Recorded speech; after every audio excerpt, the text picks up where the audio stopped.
This is a video to help answer, in a visual manner, the two most commonly asked questions we get asked. What is the difference between stenciled concrete and stamped concrete, and what makes stenciling better? I will answer that for you and much more, but I warn you, some of the pictures we are going to show you are graphic by nature and are meant for mature audiences. I will not only show you why stenciling is a far superior process, but I will also show you what makes stamping inferior and why even the most experienced stamper can have problems.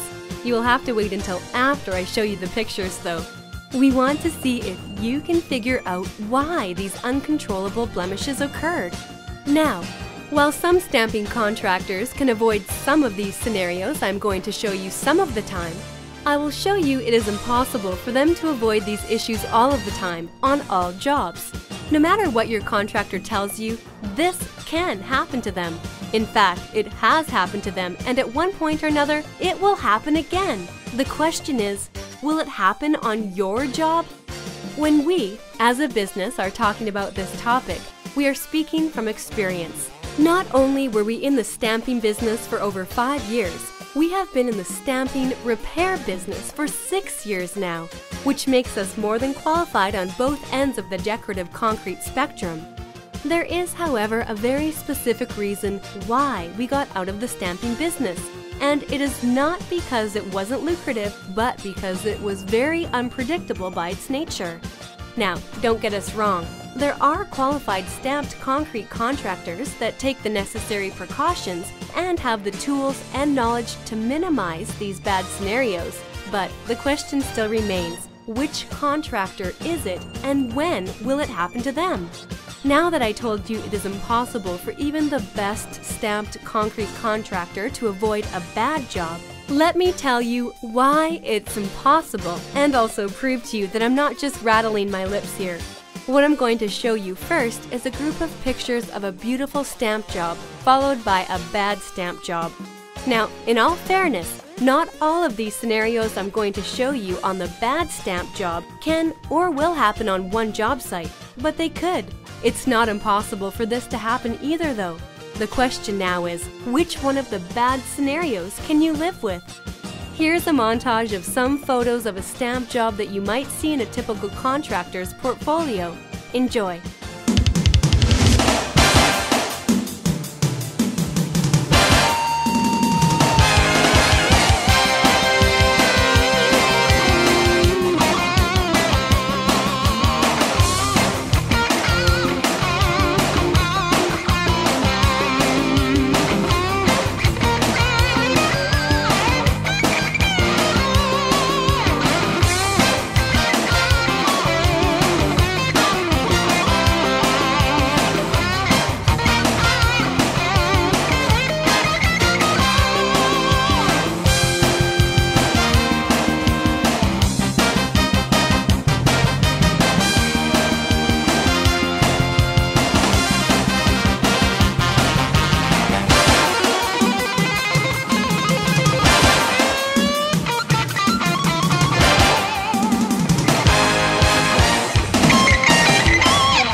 Now, those were some pretty pictures in the montage we just showed you, and I hope you enjoyed them.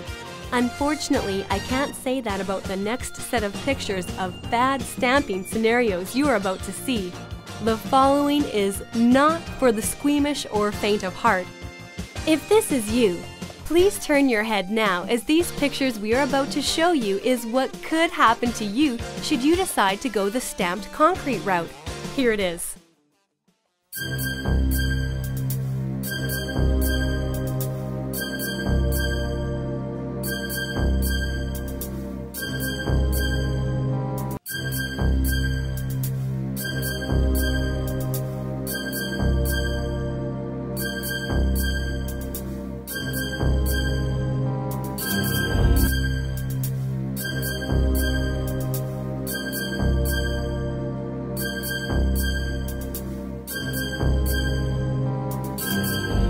Wow, that was rough and ugly.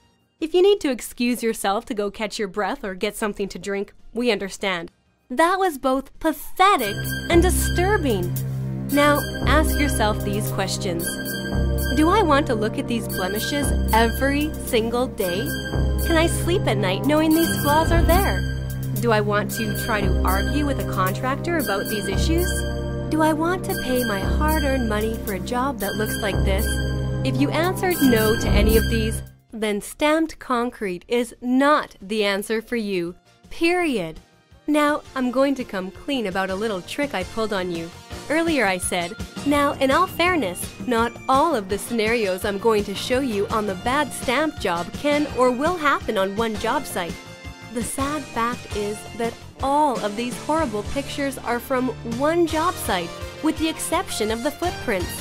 I'm sorry, but it is true, and that could have been you. Here are some of the unavoidable facts about stamped concrete and why it could go bad on any job, and also why it could go bad on yours. 1. Some contractors bite off more than they can chew. 2.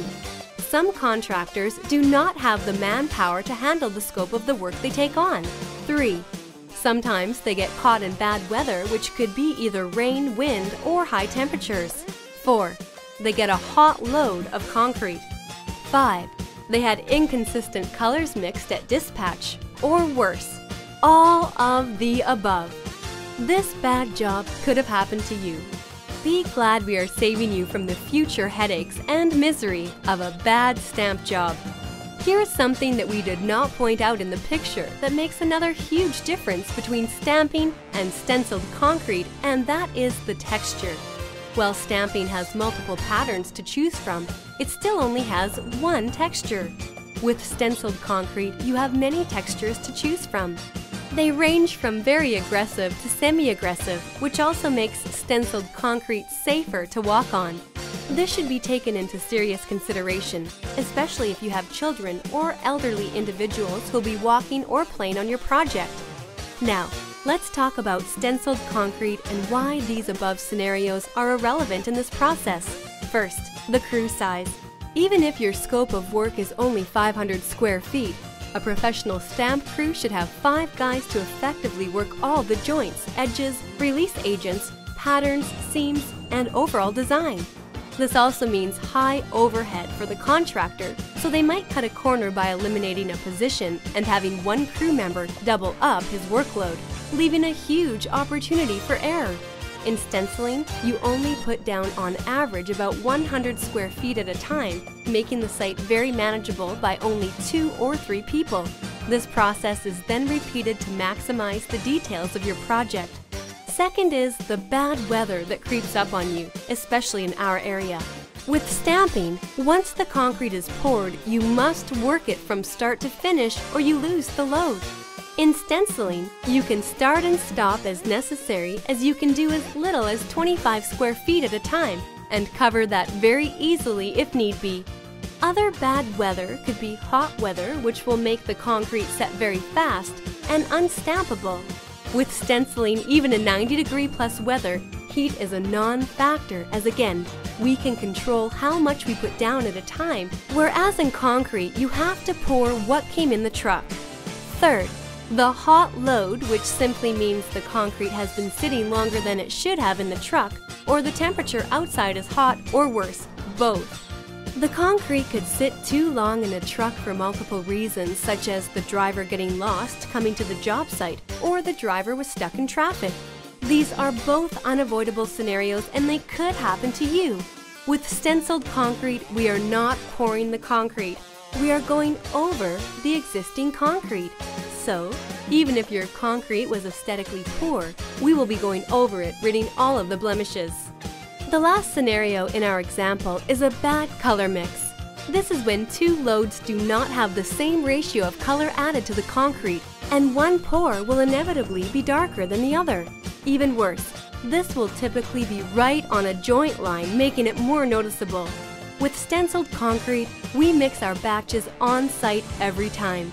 We also add our second and third colors to highlight the job itself, giving you a more natural look. The bottom line is this: stenciled concrete is better because it is much more predictable in its final outcome. The crew size, weather, concrete mixes, and only one available texture in stamping are, in my opinion, too risky when spending your hard-earned money. These are all bad scenarios that could happen to you and are sometimes unavoidable. At the end of this video, I will show you a chart to show you some other things to take into serious consideration when choosing between stamping and stenciled concrete. Now that you're educated as to the differences between stamping and stenciling, and you have seen what could happen to you, and you're ready to make an informed and intelligent decision, let me show you a few other recognizable names that have made the same informed decision to use our proven techniques and products.